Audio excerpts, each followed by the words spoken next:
भारतीय सैन्य दलात भरती होऊन देशसेवा करण्याची अनेकांची स्वप्ने असतात, पण हे स्वप्न प्रत्येकाचं पूर्ण होतं असं नाही. सैनिक सीमेवर जीवाची बाजी लावून देशाचं संरक्षण करतात, पण हा सैनिक जेव्हा देशसेवा करून पुन्हा एकदा घरी परत येतो तेव्हा प्रत्येकाचं ऊर अभिमानाने भरून येतं. असा क्षण तिवसा तालुक्यात पाहायला मिळाला. 40 वर्ष देशाचं रक्षण करून सुखरूप घरी परतणाऱ्या एका जवानाचं तिवसा तालुक्यात अख्ख्या गावाने स्वागत केलं. गणेश बायस्कर यांनी 40 वर्ष सीमेवर देश सेवा केली. सेवानिवृत्त होऊन गावी आल्यानंतर ओपन जीपमध्ये बसवून बँड बाजा व डीजे वाजवून त्यांचं स्वागत केलं. संपूर्ण गाव पुष्पगुच्छ व हार घेऊन स्वागतासाठी उभं होतं. गणेश बायस्कर हे तिवसा तालुक्यातील तळेगाव ठाकूर येथील रहिवासी आहे. 2 दिवसापूर्वी गणेश बायस्कर हे सैन्य दलातून निवृत्त झाले.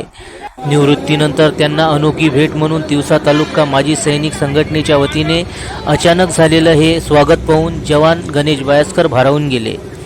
देशसेवा करून गावी पोचल्यावर संपूर्ण गावच नव्हे तर पंचक्रोशातील नातेवाईकांनीही हजेरी लावली. यावेळी पूर्ण गाव सजून धजून उभं होतं. सर्वात आनंद होता तो म्हणजे जवानांच्या कुटुंबियांना. जवानाचे संपूर्ण कुटुंब आतुरतेने वाट पाहत होते. गोळ भरवून त्यांचं औक्षण करण्यात आलं. 40 वर्ष देशसेवा करून सुखरूप गावी आल्याने सर्वांच्या चेहऱ्यावर आनंद ओसळून वाहत होता. तिवसा तालुक्यातील शेकडो तरुण आज देशसेवेसाठी सैन्य दलात आहे. कर्तव्य बजावत असताना तिवसा तालुक्यातील ज्या जवानांनी आजपर्यंत आपलं बलिदान दिलंय त्या शहीद स्मारकाला अभिवादन केले.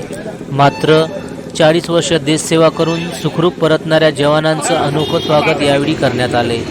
यावेळी माजी सैनिक संघटनेचे जवान विनोद भाऊ मकेश्वर, देवीदास देवगडे, किशोर घुर्डे, सुरेश उईके, रफिक पठाण, दिलीप यावले, दिलीप आंबेकर, उमेश कावरे, राहुल देऊडकर, गोपाल मेश्राम, राजकुमार नान्ने हे सर्व नागरिकांसह उपस्थित होते.